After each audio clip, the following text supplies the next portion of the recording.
कौन है? चंद्रकांत देवता ने।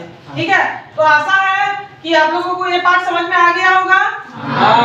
अगर इससे किसी भी प्रकार के एमसीक्यू के प्रश्न पूछे जाते हैं तो अब कोई कठिनाई नहीं होगी, नहीं होगी। और इसका जो मूल जो हमारे काव्य खंड से, ठीक है, यमराज की दिशा जिसके कवि हैं चंद्रकांत देवताले। कौन है? चंद्रकांत देवताले। और चंद्रकांत देवताले जी का जन्म कब हुआ था? 1936 ईस्वी में। ठीक है, तो यहाँ पर यमराज जो शब्द लिखा हुआ है, क्या पता है कि यमराज कौन है? मृत्यु के देवता। ठीक है, मृत्यु के जो देवता है उन्हें यमराज कहा जाता है। जैसे बारिश के देवता हम लोग किसको बोलते हैं? इंद्र। ठीक है, तो यहाँ पर जो पौराणिक कथाएं हैं, जो हमारे पौराणिक ग्रंथ है, उसमें ये बताया गया है कि मृत्यु के जो देवता है वो यमराज है। जब तक यमराज का बुलावा नहीं आता व्यक्ति की मृत्यु नहीं होती है। बोलते हैं ना कि यमराज का बुलावा आ गया। आदमी जो मरता है, ठीक है, आदमी जो अपने जीवन को जीता है, जब उसकी मृत्यु आती है तो यमराज की इच्छा शक्ति से ही आती है। यमराज ही उसको मृत्यु दंड देने वाले होते हैं, मृत्यु के ग्रास में लेके जाते हैं। ऐसी हमारी पुरानी जो पौराणिक कथाएं हैं, जो हमारे ग्रंथ है, उसमें लिखा गया है। ठीक है, तो यमराज की दिशा मतलब यहाँ पर जो चंद्रकांत देवताले जी हैं, ये अपने माँ से बहुत ज्यादा प्रभावित है और ये बातें जो है इनकी माँ ही करती है इनको। ठीक है, यमराज की दिशा, तो यमराज की दिशा यहाँ पर कौन सा बताते हैं? दक्षिण की दिशा। कौन सी दिशा? दक्षिण की दिशा। दक्षिण की दिशा। तो यहाँ पर जो यमराज की दिशा में कवि ने ये दिखाने का प्रयास किया है कि हमारे समाज में पहले एक ही दिशा यमराज की दिशा थी। वो कौन सी दिशा थी? दक्षिण की दिशा। ठीक है, बोलते हैं ना दक्षिण की तरफ पैर करके नहीं सोना चाहिए।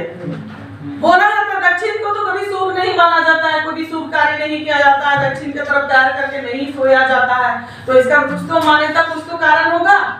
ठीक है, तो पौराणिक कथाओं के अनुसार उनकी माँ ईश्वर को बहुत मानती थी, ये सब बातें मानती थी, तो वो उसको बताती हैं और कवि को। लेकिन कवि को वर्तमान समय में ऐसा महसूस होता है कि आज सिर्फ यमराज की दिशा दक्षिण दिशा में नहीं है, बल्कि हर दिशा, चारों दिशा, या कहीं भी लोग जा रहे हैं, कोई भी व्यक्ति कहीं भी जाता है, हर दिशा जो है वो दक्षिण दिशा हो गई है। क्योंकि पहले दक्षिण दिशा को अशुभ माना जाता था। ठीक है, लेकिन अभी मनुष्य कहीं भी सुरक्षित है क्या?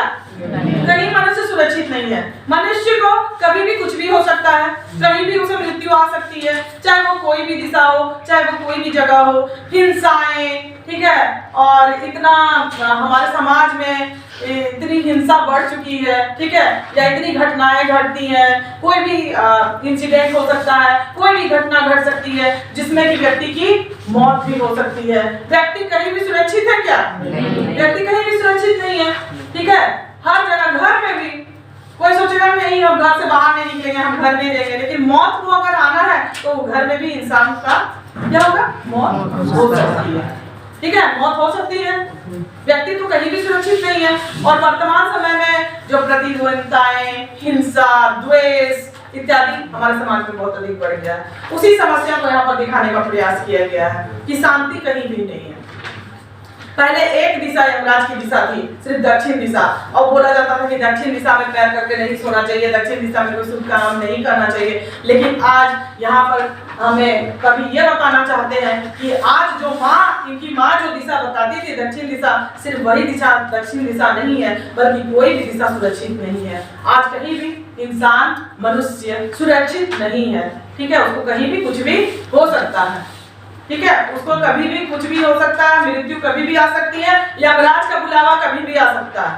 ठीक है, या कहीं कोई भी दुर्घटनाएं घट सकती हैं, कोई भी किसी से द्वेष में किसी को मार भी सकता है, कुछ भी कर सकता है। हर जगह पर इतना हिंसा और द्वेष जो है वो फैले हुए हैं, तो कहीं भी तो व्यक्ति सुरक्षित नहीं है।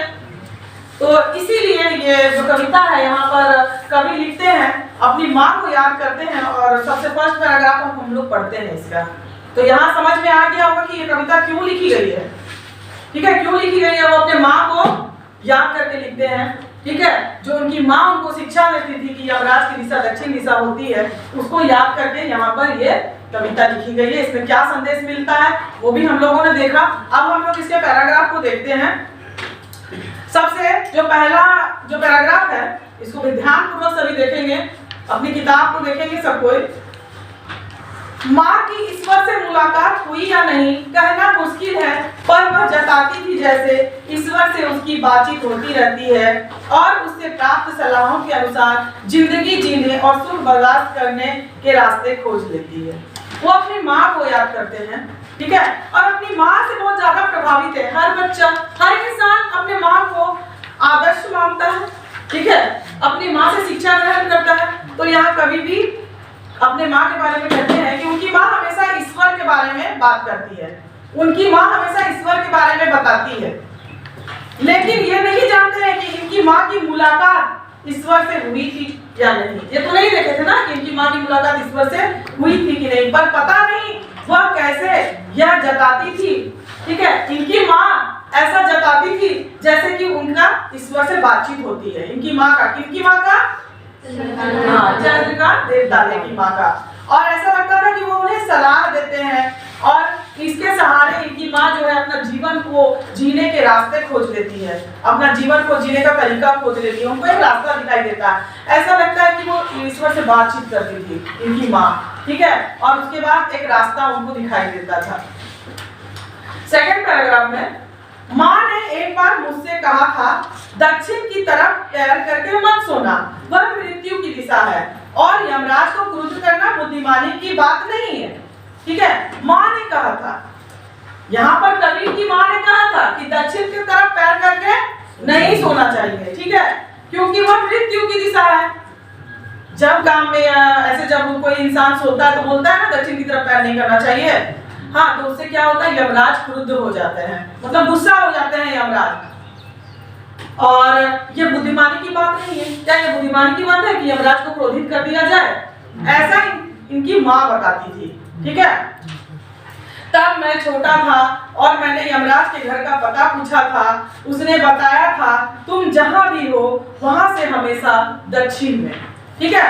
तो ये कवि जो थे बहुत छोटे थे, उनकी माँ ये सब बताती थी और ये बोलते हैं कि मैंने पूछा था, कभी पूछे थे कि यमराज का घर कहाँ है, तो उनकी माँ बताई थी कि जहां भी तुम हो वहां से हमेशा दक्षिण की तरफ, ठीक है, जहां भी हो वहां से हमेशा दक्षिण की तरफ यमराज का घर होता है। माँ की समझाइश के बाद दक्षिण दिशा में पैर करके मैं कभी नहीं सोया और इससे इतना फायदा जरूर हुआ, दक्षिण दिशा पहचानने में मुझे कभी मुश्किल का सामना नहीं करना पड़ा।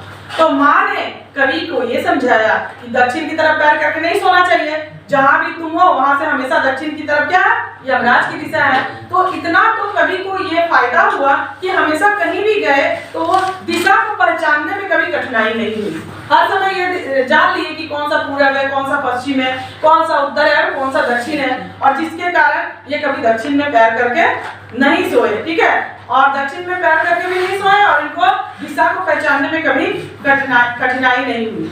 कोई भी इंसान जब कहीं नया जगह जाता है तो दिशा को पहचानने में कठिनाई होती है ना, तो कोई भी कहीं जाएगा तो सबसे पहले यही देखते थे कि हाँ ये दक्षिण तो नहीं है, ठीक है, रात को सोने समय कि वो दक्षिण की तरफ तो पैर करके नहीं सो रहे, तो दिशा का ज्ञान होते गया इनको। मैं दक्षिण में दूर दूर तक गया और मुझे हमेशा माँ याद आई। दक्षिण को लांग लेना संभव नहीं था, होता छोर तक पहुंच पाना तो यमराज का घर देख पाता, ठीक है। मैं दक्षिण में दूर दूर तक गया, दक्षिण में दूर दूर तक गए और उनको हमेशा माँ की बात याद आई कि, और जो माँ बात कहती थी कि दक्षिण दिशा में यमराज का घर है और दक्षिण इतना बड़ा है कि उसको लांग पाना या उसको देख पाना कवि के बस की बात नहीं थी। और यहाँ पर कवि कहते हैं कि अगर मैं लांग पाता या अंतिम छोर तक जा पाता तो मैं यमराज का घर को खोज लेता, ठीक है। कहीं तो घर तो नहीं मिलेगा ना यमराज का, मिलेगा क्या? नहीं मिलेगा, क्योंकि ये तो पौराणिक कथाएं हैं, ठीक है। ये एक बताया जाता है कि पहले दक्षिण दिशा अशुभ माना जाता था, दक्षिण की तरफ पैर करके नहीं सोया जाता था। तो दक्षिण की तरफ तो बहुत सारे जो शहर है वो बसे हुए हैं, ठीक है। तो वहां पर वो गए, पूरा घूमने के लिए गए, लेकिन वहां पर उन्हें यमराज का घर नहीं मिला। और ये भी कहते हैं कि अगर मैं उस अंतिम छोर तक जा पाता तो मैं देख पाता कि यमराज का घर कहाँ है, ठीक है। पर आज जिधर भी पैर करके सो वह दक्षिण दिशा हो जाती है। सभी दिशाओं में यमराज के आलीशान महल है और वे सभी एक साथ अपनी दहकती आंखों सहित विराजते हैं। पर आज जिधर भी देखो, आज हम लोग जिधर भी देखते हैं सब तरफ क्या है? दक्षिण दिशा है। दक्षिण दिशा मौत की दिशा है। कोई भी व्यक्ति कहीं भी सुरक्षित नहीं है, कोई भी व्यक्ति कहीं भी सुरक्षित नहीं है। आलीशान महल है, मतलब यमराज का चारों तरफ आलीशान महल है, यानी मौत का मुंह में है हम लोग। ठीक है, हर व्यक्ति मौत के मुंह में सांसें ले रहा है। कब किसको क्या होगा ये कहना मुश्किल है। और वे सभी एक साथ अपनी दहकती आंखों से विराजते हैं और ऐसा लगता है कि चारों तरफ काल का ग्रास बना हुआ है। चारों तरफ व्यक्ति कहीं कोई भी सुरक्षित नहीं है। कब किसको क्या हो जाएगा, कहाँ मतलब किस प्रकार की घटनाएं घट जाएगी, किसी का एक्सीडेंट हो जाएगा, कोई किसी को मार देगा, कुछ कर देगा, हिंसा, विद्वेष, विरोध, ठीक है, इत्यादि, कहाँ किसकी मौत हो जाएगी वो कहना मुश्किल है। क्योंकि यहाँ पर जो है जो नकारात्मक जो लोग हैं वो ज्यादा प्रभावशाली हो गए हैं। हर तरफ लूट, भ्रष्टाचार, ठीक है, ये सब फैल गया है। तो व्यक्ति कहीं भी सुरक्षित है क्या? नहीं है, कहीं भी सुरक्षित नहीं है। और प्राकृतिक आपदाएं भी इतनी है, कोई भी कारण हो सकता है व्यक्ति की मृत्यु का। माँ अब नहीं है और यमराज की दिशा भी वह नहीं रही जो माँ जानती थी। यहाँ पर कवि कहते हैं कि माँ तो नहीं है, इनकी माँ गुजर चुकी है, लेकिन आज जो यमराज की दिशा है, जो माँ बताती थी कि दक्षिण दिशा सिर्फ यमराज की दिशा होती है, लेकिन कवि को ऐसा लगता है कि आज सिर्फ वो दिशा नहीं रही बल्कि हर दिशा ही दक्षिण दिशा हो गई। ठीक है, क्योंकि सब दिशा में, कोई भी दिशा में व्यक्ति जो है वो सुरक्षित नहीं है। ठीक है, कोई भी दिशा में व्यक्ति सुरक्षित नहीं है। क्यों सुरक्षित नहीं है? क्योंकि चारों ओर हिंसा, द्वेष, प्रतिरोध, ठीक है, फैली हुई है। चारों ओर कहीं भी व्यक्ति अपने आप को सुरक्षित महसूस नहीं कर सकता है। तो इस प्रकार से हम देखते हैं कि यमराज की दिशा कविता में कवि ने हमारे समाज में फैली हुई अंधविश्वासों, रूढ़ियों और जो भी यहाँ पर जो हिंसा, प्रतिरोधिक शक्तियां इत्यादि का वर्णन किया गया है। ठीक है, कि व्यक्ति आज कहीं भी सुरक्षित नहीं है, चाहे पूरब हो, चाहे पश्चिम हो, चाहे उत्तर हो या दक्षिण हो, हर दिशा यमराज की दिशा है। हर दिशा मौत की दिशा बन गई है। मनुष्य कहीं भी सुरक्षित नहीं है आज। ठीक है, तो माँ जो बताती थी कवि को, वो दिशा भी अब दक्षिण दिशा नहीं रही बल्कि यमराज की, हर जो भी दिशा है सारे यमराज की दिशाएं हैं। क्योंकि शांति की कमी है, व्यक्ति लोभी और लालची ज्यादा बन गया है, एक दूसरे का शोषण करने में लगा हुआ है, सिर्फ अपना फायदा देखने में लगा हुआ है, समाज के हित के लिए, लोगों के हित के लिए। ठीक है, इसमें कम ही काम हो पाते हैं। बहुत कम ऐसे लोग होते हैं जो दूसरों के लिए जीते हैं, जो दूसरों को मदद करते हैं। ठीक है, अपना फायदा देखने का चक्कर में लोग किसी का भी फायदा उठा सकते हैं और लोगों को हानि पहुंचाते हैं, और यही आज चरितार्थ होती है। तो इस कविता को पढ़ के लगता है कि यह कविता सार्थक ही है, क्योंकि आज तो मनुष्य कहीं भी किसी भी दिशा में सुरक्षित नहीं है।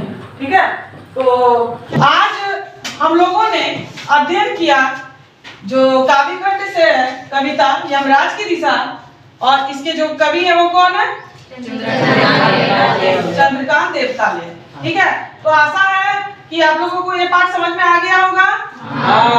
अगर इससे किसी भी प्रकार के एमसीक्यू के प्रश्न पूछे जाते हैं तो अब कोई कठिनाई नहीं होगी, नहीं होगी। और इसका जो मूल जो आशय है, इसका क्या अर्थ है वो भी समझ में आ गया होगा।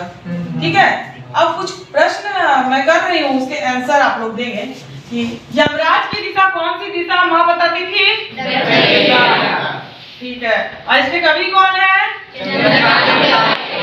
चंद्रकांत देवताले जी का जन्म कब हुआ था? 1936।